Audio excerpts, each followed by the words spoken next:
साथियों नमस्कार। हम अपने गृह जिला गाजीपुर में हैं और जो कि फतेहपुर हमारा गांव है। आजकल इलेक्शन चल रहा है। पूरे देश में 5 राज्यों के इलेक्शन चल रहे हैं। हमारे यहाँ ग्राम पंचायत चल रहा है, तो अपने गांव में ही हैं।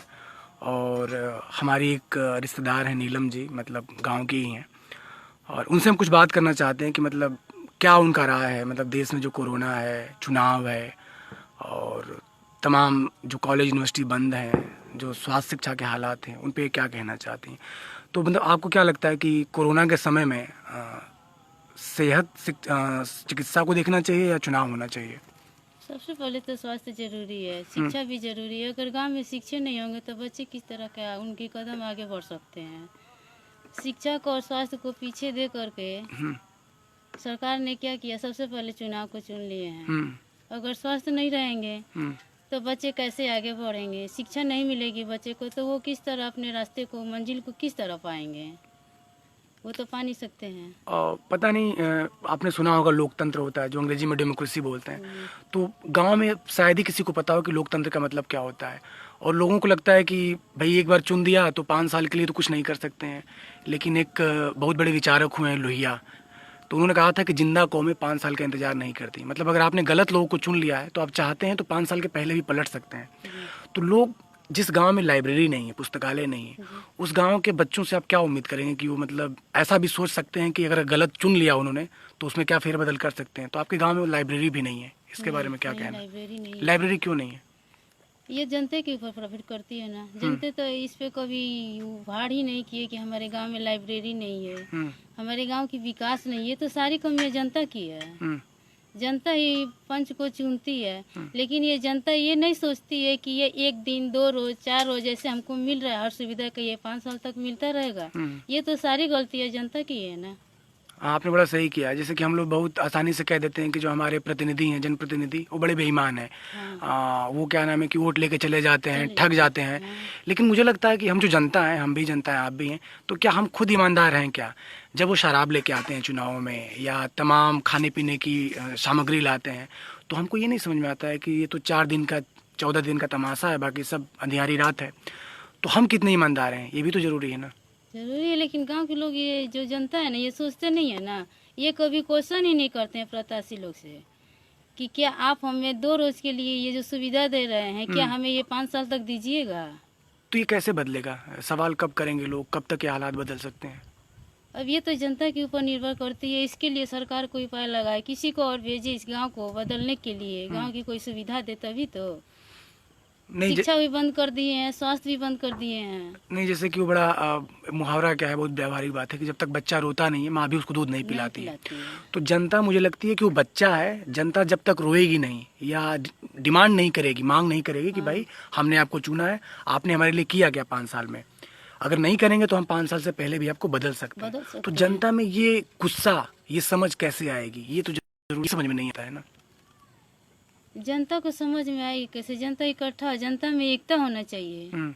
वो एकता कर ले, इसके लिए संगठन करे अपने में। हम्म। फिर इसके बारे में और कुछ कहे कि हमें ये सुविधा दीजिए, हम्म। सरकार से कोई सुविधा मांगे, हम्म। या कहे कि समझाने के लिए या किसी सुविधा को दे इसमें, जो कि गांव के लोग कुछ भी कर सके हम्म। अपने जीने खाने के लिए, नमक रोटी के लिए, बच्चे को पढ़ाने के लिए। हम्म। ये भी तो गांव में कोई सुविधा नहीं है, ना महिला के लिए है और ना पुरुष के लिए है। महिलाओं का आपने बड़ा ही अच्छा जिक्र किया। महिलाओं का तो आज भी क्या ही है, गांव में तो एकदम नहीं है। आप, एक चीज़ और है कि यहाँ पे जो वोट है वो जाति के नाम पे है, धर्म के नाम पे है, दोस्ती ना रिश्तेदारी के नाम पे है। आपको क्या लगता है कि ये जाति वाली जो व्यवस्था है या धर्म के नाम पे है? जैसे मैंने किसी को आज गांव में आदाब किया। जी। आदाब मतलब मुसलमान लोग बोलते हैं ज़्यादा, आदाब अस्सलाम वालेकुम। जी। तो हम तो सबको ऐसे ही बोलते हैं, किसी को नमस्कार, किसी को।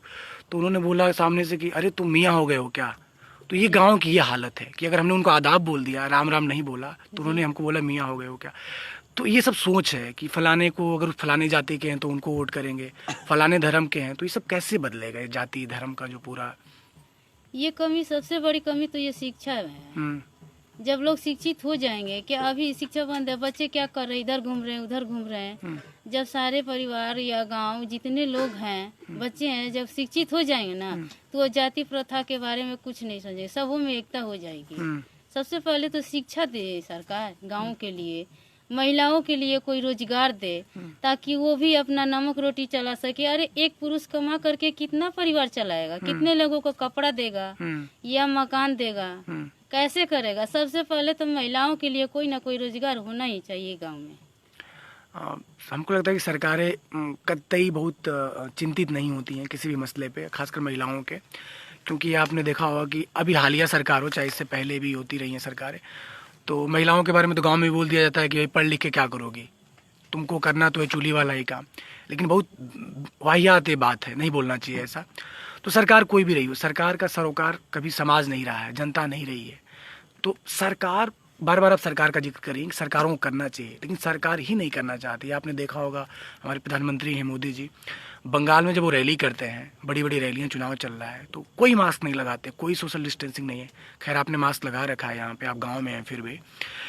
और वो जब मीटिंग करते हैं ऑनलाइन, वो मीटिंग भी होती है ना, बैठक होती है, उसमें वो मास्क लगा लेते हैं। तो ये जो दोहरा चेहरा है कि जब आप अकेले बैठ के मीटिंग कर रहे हैं ऑनलाइन तो आप मास्क लगाए हुए हैं, लेकिन जब आप रैलियां करते हैं तो वहाँ कोई डिस्टेंसिंग नहीं है, कोई मास्क नहीं है। नहीं, वहाँ तो नहीं लगाते हैं। ये दोहरा चरित्र मतलब क्या है?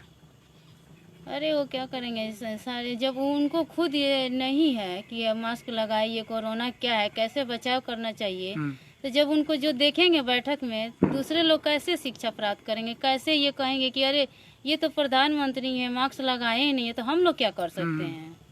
ये भी तो क्वेश्चन हो सकता है जनता से। लेकिन जनता क्वेश्चन ही तो नहीं करती है ना, सबसे बड़ा क्वेश्चन तो यही है। सबसे बड़ी कमी यही है, जनता क्वेश्चन करती नहीं है, इसीलिए सरकार क्या करे, चिंतित ही नहीं लेती है ना, इसके लिए कोई प्रश्न ना आंसर कुछ करते ही नहीं है जनता। अरे जैसे चल रहा है चलने दीजिए, सरकार क्या करे। अम्बेडकर को तो आप जानती होंगी, वी आर अम्बेडकर को, जिन्होंने संविधान लिखा और तमाम बातें।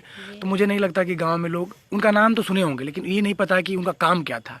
उन्होंने बड़ा अच्छा कहा था अंग्रेजी में कि एजुकेट, यूनाइट, एजिटेट, पढ़ो, संगठित हो और आंदोलित हो, मतलब अच्छे के लिए, बेहतर करने के लिए। तो लोगों को ये पता ही नहीं है कि अम्बेडकर ने ये बात कही भी है ऐसी, या क्या क्या बातें कही हैं। तो अम्बेडकर के बारे में अलग कैसे जगाई जाए कि अम्बेडकर ने संविधान बनाया, अम्बेडकर ने महिलाओं के लिए बहुत कुछ बोला कि जिस समाज में महिलाएं अगर पढ़ी लिखी नहीं है वो समाज कभी भी तरक्की नहीं कर सकता है। ये बात अम्बेडकर आज से 50 साल पहले बोल चुके हैं। तो अम्बेडकर के बारे में कैसे बताया जाए, एक स्वस्थ चुनाव परंपरा के बारे में कैसे बताया जाए, और मतलब गांव बेहतर हो सके, गांव में लाइब्रेरी हो। मतलब मुझे खुद पर्सनली बहुत दुख होता है, और गांव से मेरा इसलिए कटाव भी हो गया है। आपको मैं बता रहा था अभी कुछ देर पहले, मैं नहीं जुड़ पाता हूं क्योंकि कोई पुस्तकालय नहीं, कोई सामुदायिक केंद्र नहीं है, कोई चिकित्सा केंद्र नहीं है कि अगर कोई बात होती है आपात स्थिति में तो लोग कहाँ जाएगा गाँव का। लेकिन हर कोई अपना, अभी कल चुनाव है, आप देख रही हैं, जाति के नाम पे वोट पड़ेगा। जो ज़्यादा शराब पिला देगा उसको वोट मिलेगा, जो ज़्यादा चिकन खिलाएगा उसको वोट मिलेगा। तो हम उम्मीद क्यों करना चाहते हैं प्रत्याशियों से कि प्रत्याशी हमारी 5 साल सुनवाई करे? अरे ये तो जनता की कमी है, जनता तो अपनी कमी को देखती ही नहीं है। सबसे बड़ी कमी तो जनता में है। अरे जिसका मिला उसका खा लिए, सोचते हैं कि चलो आने दो, लेकिन ये तो प्रश्न कभी प्रत्याशी से कर नहीं सकते हैं कि हमें ये सुविधा चाहिए, वो सुविधा चाहिए। मान लीजिए हम 5 साल के लिए किसी को सरपंच बना दिए, अगर वो सरपंच किसी चीज़ पे विकास नहीं कर रहा है या कुछ नहीं कर रहा है, इस पे जनता भी ध्यान नहीं देती है कि विकास हो रहा है या नहीं हो रहा है, पर सरपंच क्या कर रहे हैं। अगर जनता उतारू हो जाए इस चीज़ पे तो क्या उस सरपंच को बदल नहीं सकते हैं? 5 साल से पहले ही, 5 साल से पहले बदल सकते हैं, लेकिन जनता इसके बारे में कोई चिंता नहीं लेती। लोहिया यही तो कहते हैं ना, जो बहुत बड़े विचारक थे, कि जिंदा कौमें 5 साल का इंतजार नहीं करती। मतलब जो जिंदा लोग हैं, जो समझते हैं, समझदार हैं, वो ये नहीं इंतजार करते कि भाई अब तो 5 साल तो कुछ नहीं कर पाएंगे। दूसरा वो कहते हैं कि अगर सड़क खामोश हो जाएगी तो संसद आवारा हो जाएगी। मतलब आपको सवाल करते रहना। तो अब सारी बातें तो हो गई, लेकिन आप बार बार कहना चाहती हैं शिक्षित शिक्षित शिक्षित जी। और इस गांव का, इस समाज तक का शिक्षा से कोई बहुत वास्ता नहीं है, बहुत दूर दूर तक सारे गांव के बच्चे ऐसे। गांव में सबसे बड़ी कमी ये है शिक्षा और महिलाओं के लिए सुविधा। बस इसी पे क्वेश्चन ज्यादा करते हैं। महिलाओं के लिए कोई ना कोई यहाँ रोजगार रहना चाहिए, ताकि सारा दिन महिलाएं बैठ के क्या करेगी।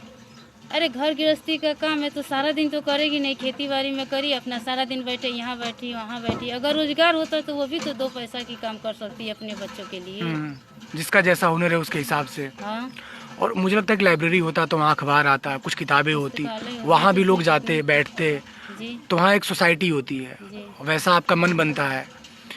जैसे आप कह रहे थे कुछ देर पहले कि आपको भी कुछ, जैसे कि आपने जो नहीं कर पाए और जो टाइम है उसमें कुछ किताब लिख सकते हैं। तो ऐसा थोड़ा नहीं है कि जो घर में महिलाएं बैठी हैं वो कुछ नहीं कर सकती हैं, अगर उनको अवसर मिले तो।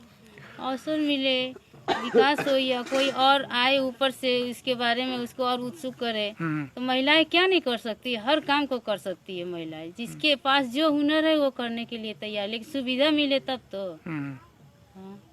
और कुछ मतलब अगर आप सुझाना चाहें, बताना चाहें कि मतलब बार बार आपका फोकस शिक्षा पे है, जो जिसका जैसा हुनर है उसके हिसाब से उसको उसके अवसर हिसाब- मिले, हाँ, अवसर अवसर मिले, मिले। जो कि नहीं है फिलहाल। नहीं, तो गांव में सुविधा है ही नहीं, महिलाएं करे क्या। देश में भी देखिए ना, लोग मतलब रोजगार से हाथ धो रहे हैं, लोग सब जितना नौकरी पेशा थे सबको निकाल दिया गया है कामों से, तो कहाँ जाएंगे, सब गांव में बेरोजगार बैठे हैं।